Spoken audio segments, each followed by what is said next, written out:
Hi, my name is Aniga, and today I'll be talking about new training resources for new FTC members. Introduction. Some things that are going to be talked about in this presentation that every team member on an FTC team needs to know about are team processes, the basics of building an FTC robot, designing an FTC robot, and certain electrical components of an FTC robot, and programming an FTC robot. Team process. So some important things that a team needs in order to function and work together as a group are some way to organize different team activities, for example, a Kanban board, and also documenting their journey and the steps and processes they use throughout the year through an engineering notebook.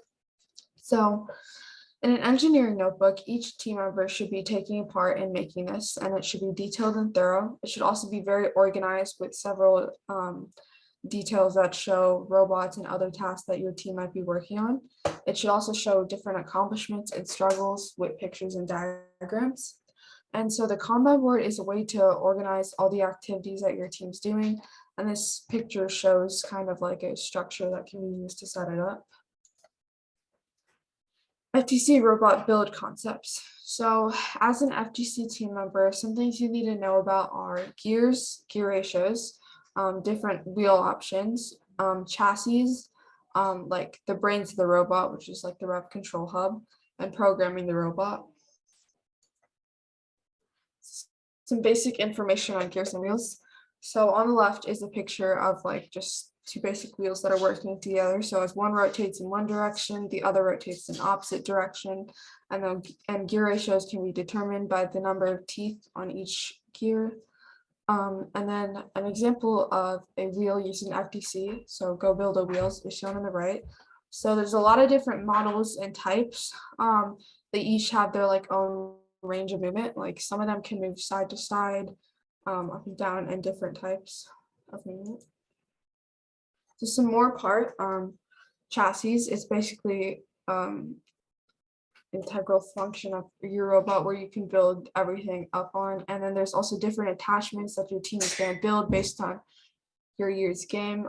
This is an example. There's an arm with a grabber attached to it that's attached to a pulley system. So rev control hub and expansion hub. So the rev control hub is basically the place where your robot is going to be controlled, and all your different motors and sensors and servo motors are going to be attached to this. So basically, a lot of parts that are controlling your robot are going to be connected to the control hub, and that's where you can tell each of these parts what they're going to do and how it's going to affect the robot. So some programming basics. So in FTC, you can either code through Java or block programming. So Java, some important concepts that you should look into learning is object-oriented programming. Some of those key structures include classes and objects, inheritance, which also involves overriding and encapsulation.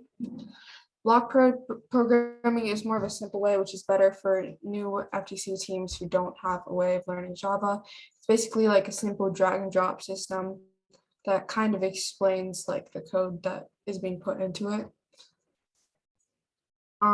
So for more details on any of these topics, visit our team's YouTube channel, which the link is posted right here.